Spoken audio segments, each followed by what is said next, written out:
Isang magandang mapagpalang araw ng Panginoon sa bawat isa. At sa umagang ito, nais ko po kayong dalhin sa inyong mga Biblia. Buksan po natin in 1 Kings chapter 18. Unang mga hari, chapter 18. At ang atin pong magiging teksto sa umagang ito will be from verses 20 to 40. Samahan niyo po ako sa pagbasa dito sa mga talatang ito. 1 Kings 18:20 to 40. So Ahab sent to all the people of Israel and gathered the prophets together at Mount Carmel. And Elijah came near to all the people and said, "How long will you go limping between two different opinions? If the Lord is God, follow him. But if Baal, then follow him." And the people did not answer him a word. Then Elijah said to the people, I only am left a prophet of the Lord, but Baal's prophet are 450 men. Let 2 bulls be given to us, and let them choose 1 bull for themselves and cut it in pieces and lay it on the wood, but put no fire to it. And I will prepare the other bull and lay it on the wood and put no fire to it. And you call upon the name of your God, and I will call upon the name of the Lord, and the God who answers by fire, he is God. And all the people answered, It is well spoken. Then Elijah said to the prophets of Baal, Choose for yourselves 1 bull and prepare it first, for you are many, and call upon the name of your God, but put no fire to it. And they took the bull that was given them, and they prepared it, and called upon the name of Baal from morning until noon, saying, O Baal, answer us. But there was no voice, and no one answered. And they limped around the altar that they had made. And at noon, Elijah mocked them, saying, Cry aloud, for he is a god. Either he is musing, or he is relieving himself, or he is on a journey. Or perhaps he is asleep and must be awakened. And they cried aloud and cut themselves after their custom with swords and lances until blood gushed out upon them. And as midday passed, they raved on until the time of the offering of the oblation. But there was no voice, no one answered, no one paid attention. Then Elijah said to all the people, Come near to me. And all the people came near to him. And he repaired the altar of the Lord that had been thrown down. Elijah took 12 stones according to the number of the tribes of the sons of Jacob, to whom the word of the Lord came, saying, Israel shall be your name. And with the stones he built an altar in the name of the Lord. And he made a trench about the altar as great as would contain 2 seahs of seed. And he put the wood in order and cut the bull in pieces and laid it on the wood. And he said, Fill 4 jars with water, pour it on the burnt offering and on the wood. And he said, Do it a second time. And they did it a second time. And he said, Do it a third time. And they did it a third time. And the water ran around the altar and filled the trench also with water. And at the time of the offering of the oblation, Elijah the prophet came near and said, O Lord, God of Abraham, Isaac, and Israel, let it be known this day that you are God in Israel, and that I am your servant, and that I have done all these things at your word. Answer me, O Lord, answer me, that this people may know that you, O Lord, are God, and that you have turned their hearts back. Then the fire of the Lord fell and consumed the burnt offering and the wood and the stones and the dust, and licked up the water that was in the trench. And when all the people saw it, they fell on their faces and said, The Lord, He is God. The Lord, He is God. And Elijah said to them, Seize the prophets of Baal, let no one of them escape. And they seized them, and Elijah brought them down to the brook Kishon and slaughtered them there. Tayo po'y manalangin. Tunay nga aming Diyos, sa umagang ito, sa aming pag-aaral ng iyong salita, naway makita nga namin na ikaw ang nag-iisang Diyos sa aming mga buhay. And that there is no one, Panginoon, that can rival you. And so, Father, open up your word to us by the power of your Holy Spirit, enlighten us. Ikaw, Panginoon, ang manguna sa amin sa umagang ito. Ito po ang aming panalangin sa pangalan ng aming Panginoong Hesukristo. Amen.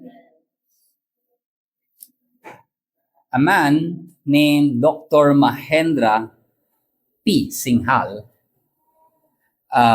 lumaki siya sa isang Orthodox Hindu home sa India. So he's an Indian, that's why yun yung pangalan niya, and Hinduism ang kanilang cultural religion. At kagaya ng maraming mga pamilya dito in this culture, sa kanilang mga sambahayan, meron silang mga household idols. May mga Diyos-Diyosan sila sa kanilang mga bahay. At dito ay naglalagay sila ng mga food offerings araw-araw. And one day, bata pa lamang itong si Dr. Mahendra, ay nakita niya as a boy na itong household idol nila na kanilang pinag-aalayan ng mga offering ng mga pagkain, ay nakita niya mayroong daga na umaakyat dito sa idol na to at kinakain yung mga pagkain na ino-offer dito. And then there was a powerful thought na pumasok sa isipan niya. Sabi niya, if this God, itong Diyos na ito, cannot even protect the offerings given to Him, hindi niya maprotektahan man lang yung pagkain na ibinibigay sa kanya na kinakain na ng daga, paano niya poprotektahan itong bahay namin? Hindi nga niya maprotektahan yung sarili niyang mga alay na ibinibigay sa kanya. How can this God protect this house or me? At itong simple observation na ito, over the years, ay nag-unravel ng kanyang trust in idols na parang kung titignan mo panlabas, maraming mga sumasamba, lumuluhod dito. It may look impressive, pero it can never deliver what was promised. And over time, itong si Mahendra, nakita niya na ang mga Diyos-Diyosan na ito is actually empty. They're actually empty. Hindi nila kaya magsalita. They could not help. They could not save. And years later, praise God, sa kanyang biyaya, he turned to the living God and put his faith in Christ Jesus. But centuries earlier, nakita natin sa ating binasa, a prophet named Elijah ay tumayo din sa Mount Carmel and in-expose din niya yung same emptiness ng mga idols, ng mga Diyos-Diyosan. At ang kanyang kinaharap were 450 prophets ni Baal. Nakita natin, they were crying out to this God around the altar. Pero nasabi doon sa nakita natin, there was no voice. No one answered. And ang tanging sumagot lamang ay walang iba kundi si Yahweh. God alone, Yahweh alone answered by fire. And this is the problem pagdating sa mga Diyos-Diyosan sa lahat ng panahon. The idols of every age. Whether this is an ancient idol, o kagaya na nakita natin, household statues, or kahit yung mga modern God of success, pleasure, and even self. These idols cannot answer the deepest needs of the human heart. Tanging ang Diyos lamang ang makakasagot ng ating tunay na pangangailangan. So this morning, isang simpleng mensahe na nais kong dalhin sa ating kalagitnaan, that there is no middle ground with the living God. He alone is worthy of undivided loyalty. Walang middle ground sa ating Diyos na sinasamba. Now, at that time, ang bayan po ng Israel ay nasa paghahari ni King Ahab. Kita natin yan. At yung influence ng kanyang asawa na si Jezebel. Na dahil sa kanila, ang bayan ng Israel was so much engrossed in idolatry. Nilid nila sa pagsamba sa Diyos-Diyos, hindi lamang kay Baal, maging kay Asherah, ang bayan ng Israel. At dahil dito, through the prophet Elijah, kung babasahin natin yung chapter 17, verse 1, ay nagbigay ng judgment ang Panginoon. Minidhold niya ang ulan. So nagkaroon ng tagtuyot sa bayan ng Israel to the point na ito yung parang naging hatol ng Diyos sa bayan ng Israel by the word of this prophet Elijah. Na kung babasahin natin yan, ito nga si King Ahab, naghahanap siya ng lugar. Kahit itong haring ito, naghahanap siya ng lugar kung saan niya papakainin ng damo yung kanyang mga kabayo, yung mga hayop. Ibig sabihin, kahit yung king, affected. At dito sila nag-meet ni Elijah, at dito niya hinamon si King Ahab, nadalhin mo, harap mo yung mga prophet ni Baal, at kumbaga parang there was a challenge na in-issue dito kay Ahab. And that's why we read in our text, so Ahab sent to all the people of Israel and gathered the prophets together at Mount Carmel. So dito sila nag-meet. At kinonfront ni Elijah si Ahab, challenge niya ang mga propeta ni Baal before the people of Israel. At lahat sila ay nagpunta doon. Imagine that, a whole nation, parang merong national spectacle. Noon, nandun ang bayan, mga tribes of Israel, and they were there.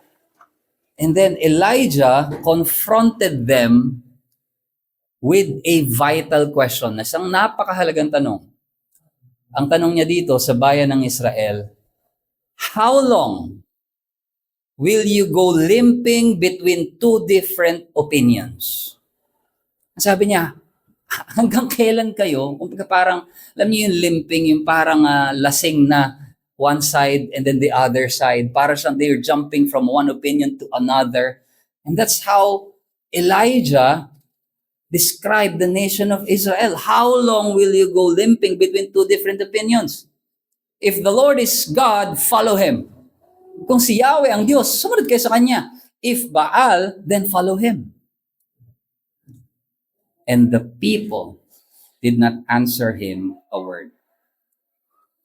Hindi nakasagot sa Kanya ang bayan ng Israel. Because this prophet, Elijah, nagpresent siya ng spiritual choice. Yahweh or Baal. Hindi kayo pwedeng magpatuloy limping between the two. This idea na parang staggering back and forth. Hindi kayo makalakad ng steady spiritually. So para kayong pilay. Divided. Conflicted. Kasi akala ng tao, nitong mga bayan ng Israel, maaari nilang paglingkuran si Yahweh at ang kanilang mga Diyos-Diyosan. Ang tawag natin dito, syncretism. Yung pinaghahalo natin. Yung mga belief. One example of that is 2 Kings 17:33. Pakinggan nyo to. Sabi sa 2 Kings 17:33, so they feared the Lord. That's good. They feared Yahweh. So they feared the Lord, but also served their own gods. You see that? They feared the Lord, so meron silang pagkatakot kay Yahweh, but also served their own gods after the manner of the nations from whom among they had been carried away. So kung ano yung mga Diyos-Diyosan ng mga nations na pinanggalingan nila, kung saan na-influence na sila, so yes, kami ay worshiper ni Yahweh, but worshiper din ni Baal on the side. Pag medyo hindi nakakasagot si Yahweh, at least may reserba. Pwede kami lumapit kay Baal, kay Asherah, kay Dagon. That's how they do it. And today, sa ating panahon ngayon, makikita natin, it's almost the same thing. They are mixing many false beliefs and other ideas into Christianity.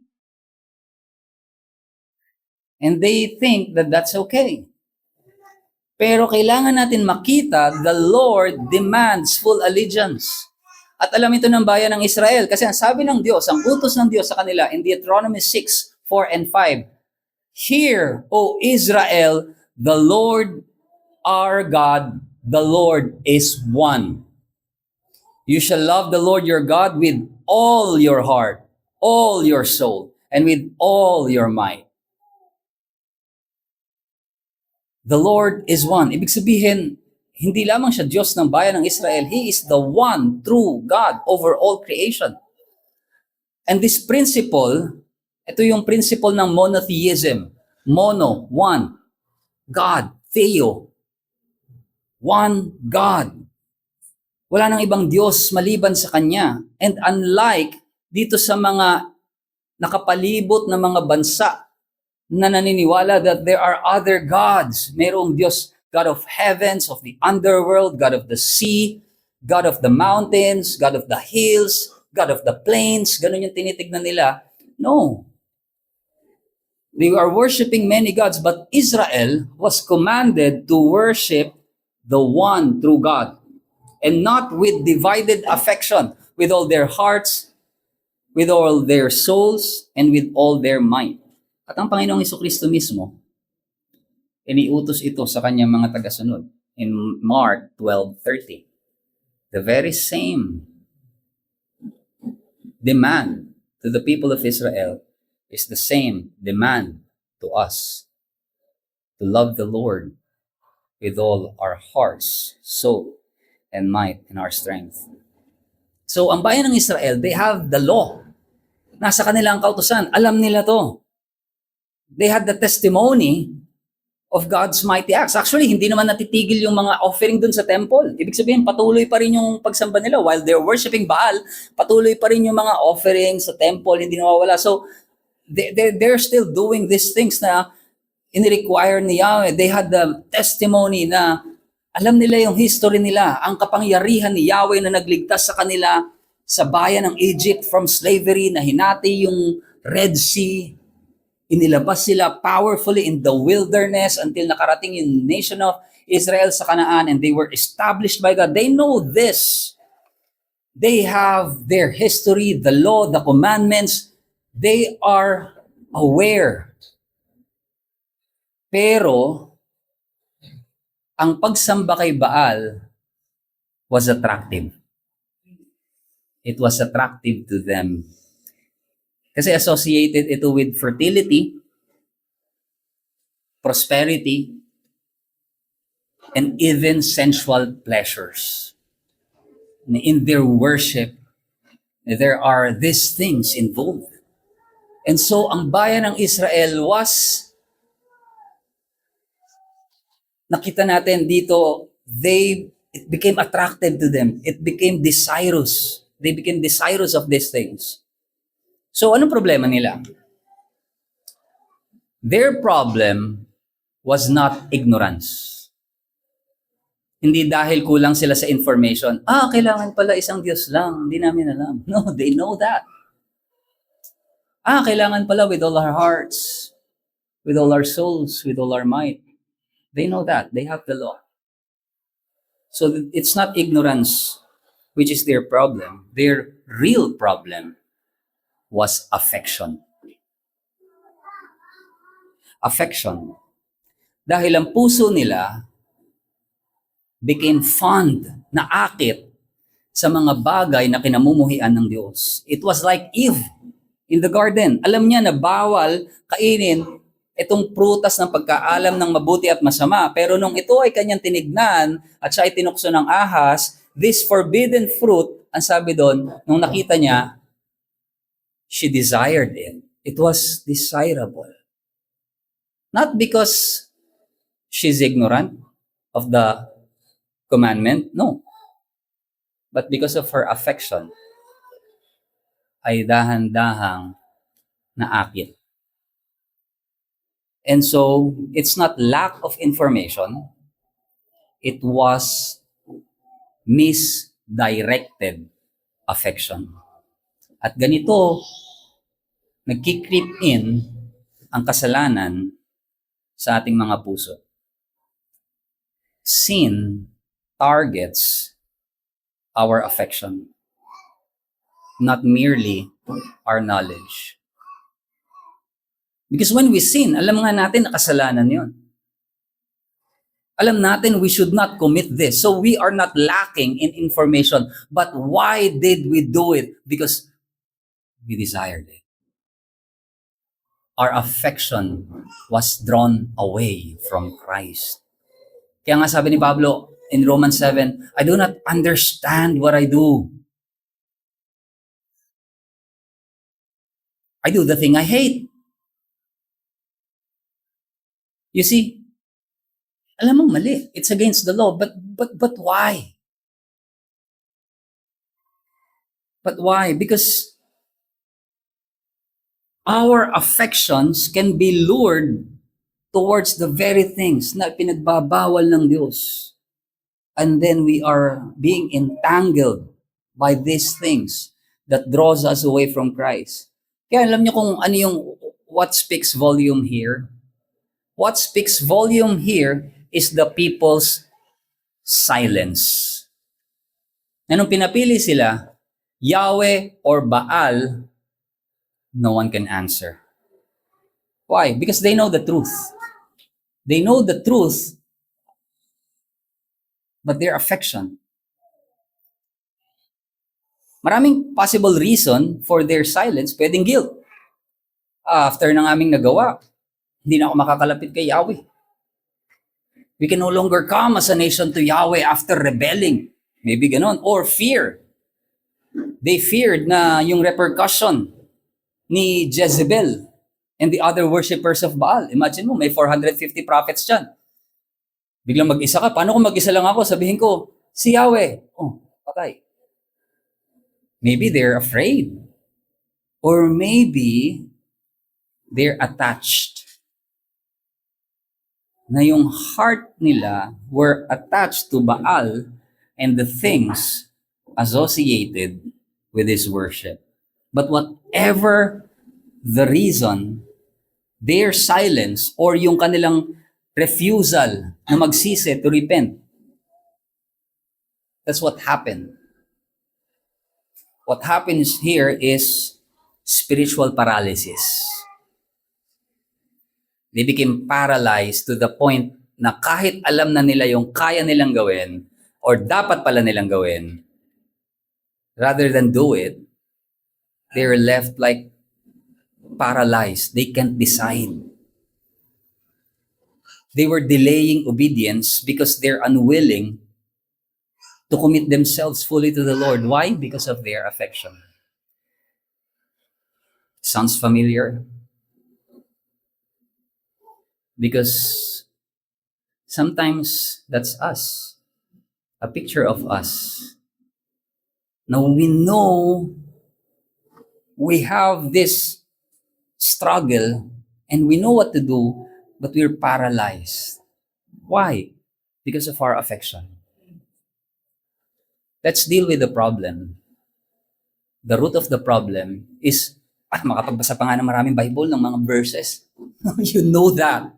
Alam mo nga kung saan pupunta eh. Alam mo kung anong babasahin mo eh. Alam mo yung Psalms 51.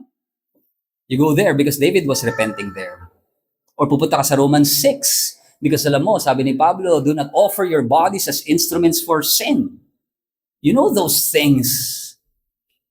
But here's the problem. Your affections are drawn to the things that God hates. So, here's the first thing na kailangan natin maalala. Sin blurs our affection. Pinalalabo nito yung affections natin towards God and paralyzes us from committing ourselves fully to Him. Napansin niyo ba yun? Kapag tayo ay in the verge of temptation to sin, all the verses, all the reasons, parang nawawala. And it's just that overwhelming affection towards the very thing you know God prohibits. Pinagbabawal ng Diyos, but your affections are being lured. Parang nahihila ka sa bagay na yun. And ano nga bang verse dito? Parang hindi mo maalala. It doesn't have an effect. Why? Because of affection. Now, how do we apply this in our lives? Now, una, let us examine, therefore, ano yung nakakapture ng emotions mo or ng affections mo? What has captured your affection? Ang kasalanan, hindi siya nagsisimula outright by rejecting God. Na automatic from the tinatanggi ko na ang Diyos, ayoko na. It doesn't happen that way. Rather, it begins slowly by developing an affection sa mga bagay that God prohibits. Therefore, we must examine our hearts. Ano yung dinidesire ko more than the obedience to Christ? Ano yung mga bagay that I am unwilling to surrender? Hindi ko kayang isuko, bagamat alam ko na ito iniuutos na ng Diyos. Sapagkat we must not merely know the truth, hindi lamang dapat alam natin kung ano ang totoo, but rather, we must be able to put ourselves under this truth. And also, do not delay obedience when God is confronting your sin.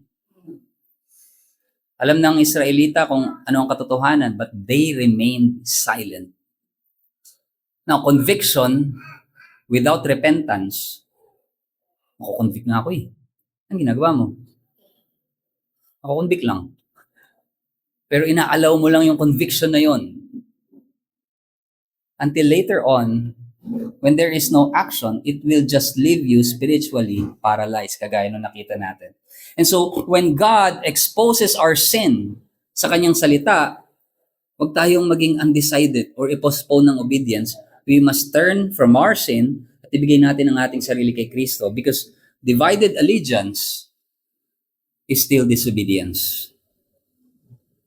At isang pansinin ninyo, yung affection natin for Christ nagdi-decrease as sin increase. Kaya nga sabi ng Matthew 12:12, because lawlessness will be increased, the love of many will grow cold. The increase of our iniquities, the increase of our disobedience, the increase of our sins decreases our love for Christ. Kaya kung iniisip mo, nagtatanong ka, parang nanlalamig ako in my affection, in my love for Christ. And maybe there is something na ibinubuhusan mo ng tubig ang puso mo, kaya hindi na siya mag-alab para sa Diyos. Actually, Elijah's challenge was simple na nakita natin dito sa binigay niya sa bayan ng Israel. There's just two representatives. The 450 prophets of Baal and him, a prophet of Yahweh. Mag-aalay sila ng dalawang bull, baka.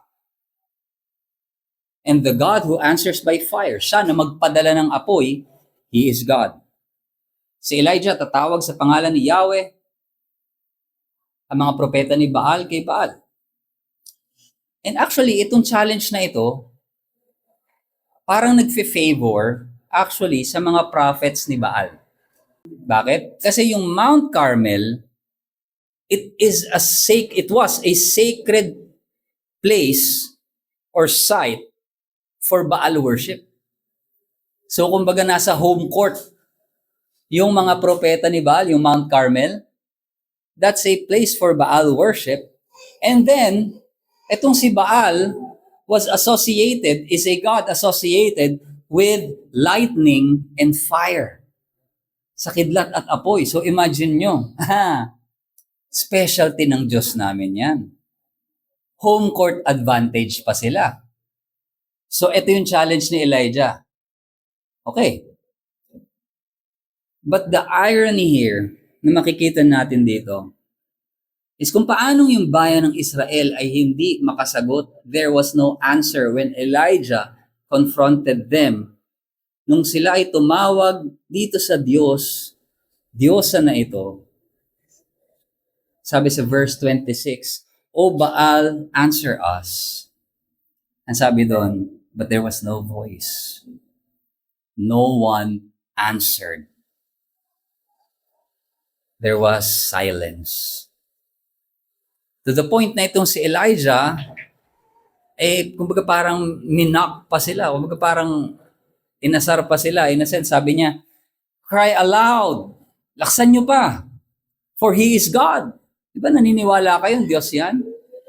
Either He is musing, or He is relieving Himself, or He is on a journey, or perhaps He is asleep and must be awakened. Now, ancient belief, yung mga paniniwala nila noon, na ang mga Diyos mayroong human function. Natutulog, kumakain, relieving themselves.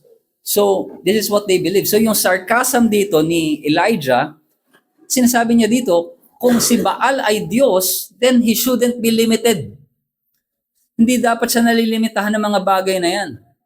And amazingly, nakinig sila kay Elijah, and they cried aloud. Lalo nga silang sumigaw, lalo silang, and to the point that they were cutting themselves. Yung ritual nila. Sabi dyan, blood gushed out. Parang napaka-gore nung kanilang ginagawa. Kumbaga, it is a gesture na parang pinepuwersa na nila yung kamay ni Baal.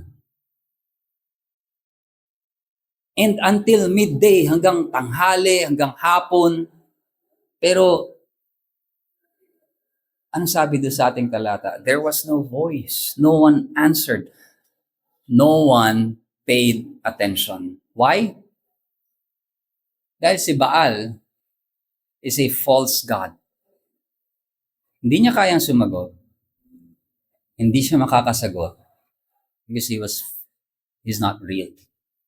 And this is the reality of every kind of idolatry.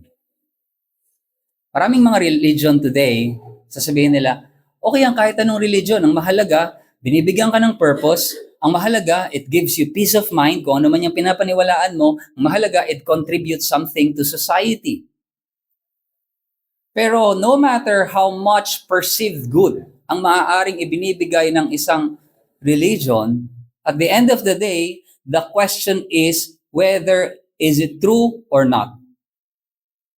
Is it true or not? Can it actually answer yung ating pangangailangan? Because when the time comes that you need an answer, hindi pwedeng perceived answer lang ang meron ka. Rather, you need a concrete answer from a true God.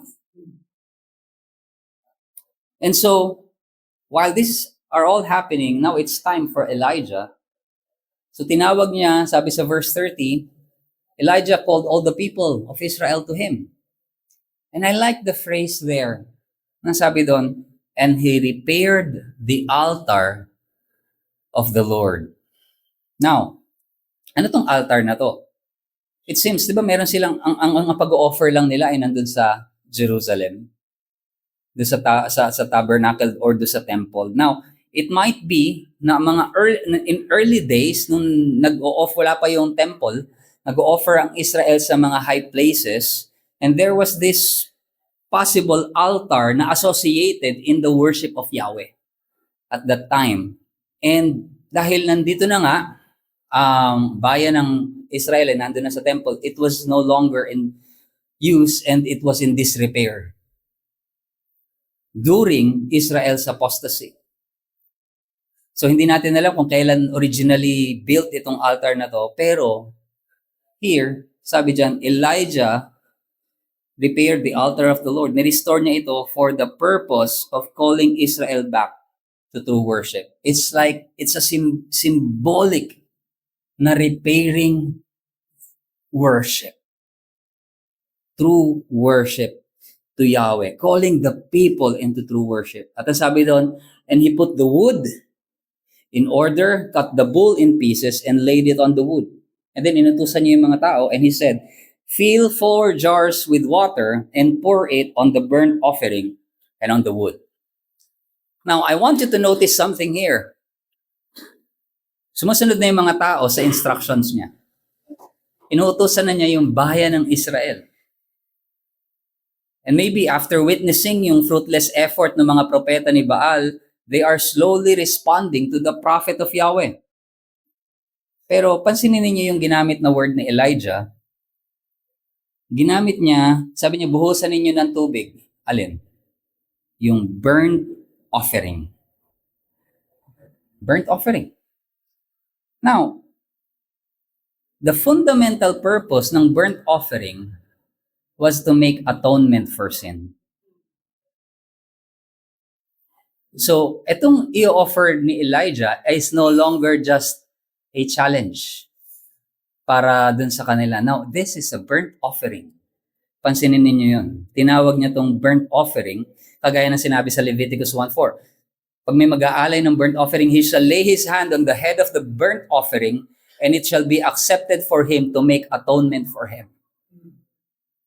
Anong sinisimbolize nito? When an Israelite is going to offer a burnt offering, hawakan niya yung ulo ng kanyang iaalay, symbolizing that this animal is going to die on my behalf as an atonement for my sin. And so here, Elijah is going to offer a burnt offering para sa bayan ng Israel. First, he repaired the altar. Ibig sabihin, repairing true worship, and now offering an atonement for their sin. And he commanded all the people, ang anong inutos niya, buhusan niyo ng tubig, itong burnt offering. To the point na halos mapuno itong trench. Nag-uumapaw yung altar ng tubig, yung trench. Na-imagine niyo yun. Kasi sabi, 4 jars of water, 4 jars. And then 3 times. Ilang beses yun? 12. Signifying the 12 tribes of Israel. Pero imagine niyo gaano karaming tubig yun. Now, common sense would tell us na hindi mo ito kaintindihan. There will be no combustion of fire. It's not possible na itong offering na to ay mag-apoy. It is impossible to set fire. Nag-uumapaw nga daw yung tubig dun sa altar all the way to the trench. Now, the people pouring out water on the sacrifice, ito lang yung contribution nila. Dito, no? The contribution na ginawa nila is they made it impossible for the sacrifice na mag-apoy. It mirrors a spiritual reality that the people's contribution was sin, making it impossible for them na iligtas ang sarili nila. And this is our reality when it comes to our salvation. Our sins have made it impossible for us to save ourselves. Panay ang buhos natin. And there is nothing we can do to remove the guilt and punishment na dapat ay sa atin. And notice, nung nanalangin si Elijah on verse 36, ang sabi dyan, and at the time of the offering of the oblation. Ano yung offering of the oblation? It was the daily sacrifice. Ibig sabihin, may daily sacrifice, morning and evening na nangyayari sa temple. Yung time ni Elijah is nakapattern dun sa temple in Jerusalem. Na kung kailan iaalay yung offering dun sa temple in Jerusalem, now, this is the time na i-offer din niya yung burnt offering for the atonement of sin. He is keeping time in accordance dun sa templo sa Jerusalem, kahit na siya ay nandito sa Mount Carmel. And then he prayed. And mayroong vital truths na makikita tayo sa prayer ni Elijah. Ang sabi niya, let it be known this day that you are God in Israel. Ito yung in question. Sino ba ang Diyos? Si Baal o si Yahweh? And this is Elijah's prayer. Now, O Lord, let it be known this day, sa araw na ito, na ikaw ang Diyos ng bayan ng Israel. And then also, he said that I am your servant. Kasi kini-question nila yung validity ng pagiging propeta nitong si Elijah, but now he will confirm that Elijah was his servant and that I have done all these things at your word. Ang sagot ng Diyos would testify sa katotohanan ng kanyang servant. That means, totoo yung sinasabi ng kanyang servant. It is His word and it will be confirmed na ang ginagawa niya at kanyang sinasalita ay walang iba kundi ang katotohanan ng Diyos. That these people may know at ng kanilang maunawaan, sabi ni Elijah, that you, O Lord, are God, and that you have turned their hearts back. Now notice that last phrase, and that you have turned their hearts back. Sino yung nagbalik ng kanilang kalooban, ng kanilang puso sa Diyos? It wasn't them. It's God. And it was such a beautiful picture na sa kabila ng kanilang pagre-rebelde, na sa kabila ng kanilang pagsamba sa Diyos-Diyosa ng mga taong ito, naisipakita ni Elijah sa kanila ang habag at awa ng Diyos na kumikilos sa kanilang mga puso na ang Diyos ang siyang nagpanumbalik sa kanila. And they had done nothing to deserve this. Pero ang Diyos ay naging mahabagin sa kanila by sending them a prophet to turn their hearts back to God. Just like sending us Christ to turn our hearts back to Him. And unlike Baal, itong Diyos-Diyosa na ito, itong peking Diyos na ito, the Lord answered by fire and consumed the burnt offering. Tinanggap itong burnt offering na ito.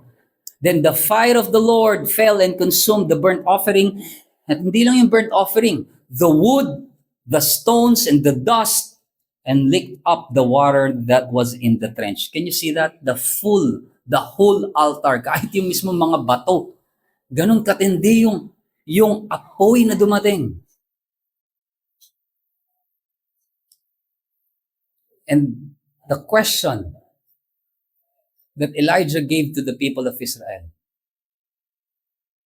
if the Lord is God, follow Him. If Baal is God, follow Him. And they were silent. But this time, when all the people saw it, they fell on their faces and said, the Lord, He is God. The Lord, He is God. Ano makikita natin dito, mga kapatid? What we see here is that God alone can save us from our idolatry, atone for our sins, and turn our hearts back to Him. So, as an application, as we have seen this truth, nawa makita rin natin ang kaluwalhatian ni Kristo. May we look at the glory of Christ so that our hearts may turn back to Him, away from our idols. Ano yung sabi natin kanina? What's the reason why we are drawn away from Christ? Because we desire these things. Now, anong magiging sagot natin dito? Hindi parang, pigilan yung sarili mo by meet and greet. Ayoko. You will not do that by your own strength. Rather, that desire must be overcome by a greater desire. Mas makita mo na Christ is more desirous, then you need to see His glory. Kung paano nakita ng Israelita yung glory ni Yahweh nung siya ay nagpadala ng apoy from heaven, they were moved to confess that which they cannot answer at first, but they were moved to confess the Lord, He is God. So we also need to see the glory of Christ para ang ating mga puso may be turned away from those affections that God prohibits. To these idols to whom our hearts are attached. Kasi ang idolatry, ultimately, it is a matter ng ating mga puso. Kaya tayo kumakapit sa ating mga idols, we believe they offer something more desirable kaysa sa ino-offer ng Diyos. Security, pleasure, significance, acceptance, comfort, control, ang mga bagay na ito. Kaya hindi natin na-overcome itong mga idolatries of the heart na ito just simply by saying, stop, stop. Kailangan natin makita something more glorious than these things. So meditate upon His Word. Listen to the gospel. Pray, fellowship with the believers, with your brethren. Participate in the ordinances of the church. Ang mga bagay na ito, these are not merely mga spiritual duties na kailangan natin gawin, mga ritual. No, ito ang mga kaparaanan na ibinigay ng Diyos so that we can direct our hearts to Christ. And remember na ang pagsisisi, repentance itself, is an act of God's mercy.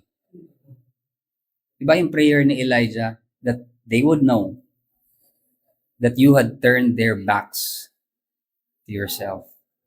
So, ito ay isang mapagbiyayang Diyos na siyang nagkakaloob ng kahit ng ating pagsisisi. And this should humble us na kapag tayo ay nagsisi, nagrepent, at nakikita natin ang ibang tao na nagre-repent, hindi tayo pwede magyabang na tayo ang nagligtas sa ating sarili because we did this. Kasi ang Diyos ang siyang nagbukas ng ating mga bulag na mga mata. It is God who changed our hearts at dinala tayo sa kanyang sarili. Therefore, let us continue to pray, God, turn our hearts back to you. Because left on my own, I will not. But I want you to know this, that there is something greater than Elijah's altar. Mas may higit pa sa altar ni Elijah. Because nakita natin dito that Elijah demonstrated na si Yahweh lamang ang Diyos at siya lamang ang makakapag-provide ng kinakailangan ng Israel at that time. Pero itong sacrifice na ito in Mount Carmel points us to a greater sacrifice. Indeed, kailangan ng bayan ng Israel more than a fire from heaven. Ang kailangan nila was atonement for their sin. But for us, mayroong mas higit na apoy na bumagsak. At bumagsak ito walang iba kundi sa krus. Not in Mount Carmel, but in Golgotha. On the cross. Ang apoy ng paghahatol ng Diyos sa kasalanan because of our spiritual limping. That fire of God's judgment fell upon Christ and He died for our sins. Mga kasalanan that we delay on repenting. And He was consumed under that judgment. Judgment that we deserve upang tayo ay maligtas. And now, the risen Christ, si Kristo na muling nabuhay ng muli, hindi lamang tayo tinatawag to choose, but actually, He enables us by the grace of God to follow. Hindi lamang niya tayo inuutusan to turn from our idols. In fact, binibigyan niya tayo ng bagong puso at kakayanan na gawin ito.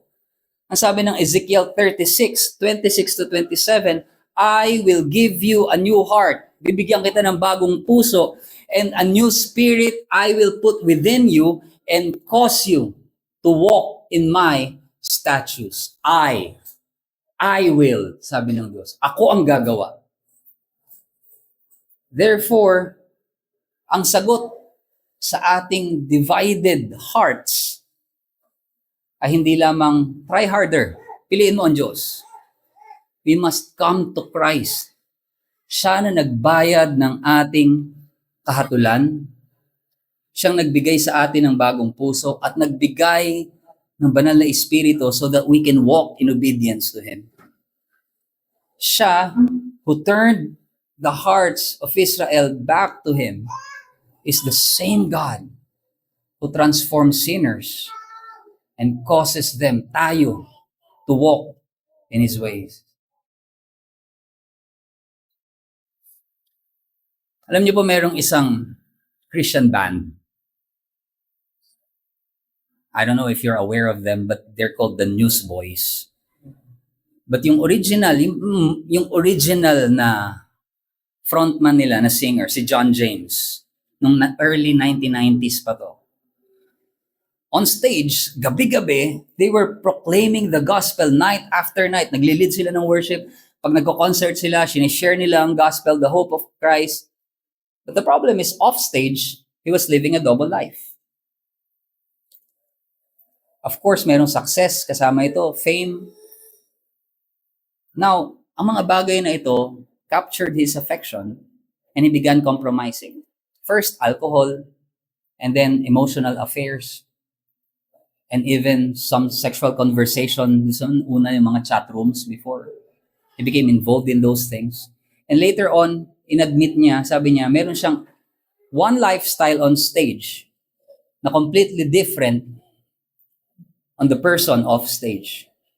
And yung kanyang sense of worth and identity ay tila ba naging John of the Newsboys rather than in Christ. He was limping between two opinions. Publicly following the Lord, pero privately serving the idols of pleasure and self-validation. And later on, nag-collapse ito, 1997, nag-confess siya sa kanyang mga bandmates, and he was forced to leave the group. Yung kanyang marriage ended in divorce, addiction, depression followed, lahat ng kanyang na-built, career, ministry, platform, even yung family reputation, all of this was stripped away. Yung akala niya may significance sa buhay niya, proved empty, powerless. Nothing can save him.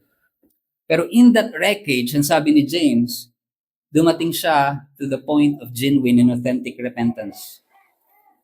Later on, dinescribe niya ito nung binabalikan niya. Hindi dahil dramatic yung nangyari sa kanya or there's a miracle, but sabi niya, it was God relentlessly drawing him back to the cross. Paano?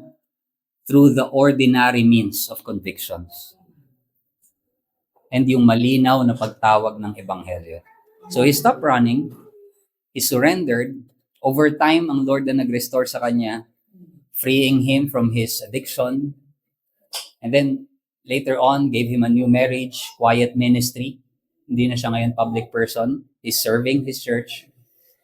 And he said yung turning point was realizing that his identity had never been in that success. His identity is in Christ. So the false sources of security and pleasure, it cannot satisfy. Only the true God can make our lives whole. And this same God, the God who stood dito sa ating tinignan in Mount Carmel, na nag-confront sa bayan ng Israel, is the same God who confronts the idols of our hearts today. At tinatanong pa rin niya, the same question. The same question Elijah asked, how long will you go limping between two opinions? Why? He will not share our affections. Hindi niya to i-share sa iba. He will not accept divided allegiance. Yung kanyang nakita natin na holy jealousy para sa bayan ng Israel, it is the same desire that He has for the church. Pero itong confrontation na ito, mga kapatid, is not only judgment, it is also mercy. Because this God who exposed yung emptiness ni Baal is the same God na kay Kristo ay nag-provide na ng kasagutan. On the cross, nakita natin, the fire of God's judgment fell. Pero hindi sa isang basang altar. But on the cross, on the Son of God. And He was consumed by the wrath of God. Because that's what we deserve. So that we would be enabled to follow Him with undivided loyalty and be given forgiveness of sin. So brothers and sisters, do not delay. Examine natin ang ating mga puso, our affections, and come to the one who alone can save. For the Lord, He is God. He is God. Tayo po'y manalangin.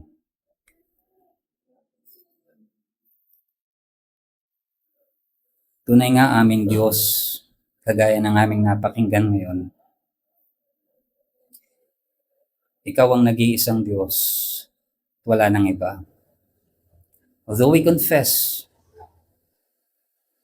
that in our hearts, we set up our own idols.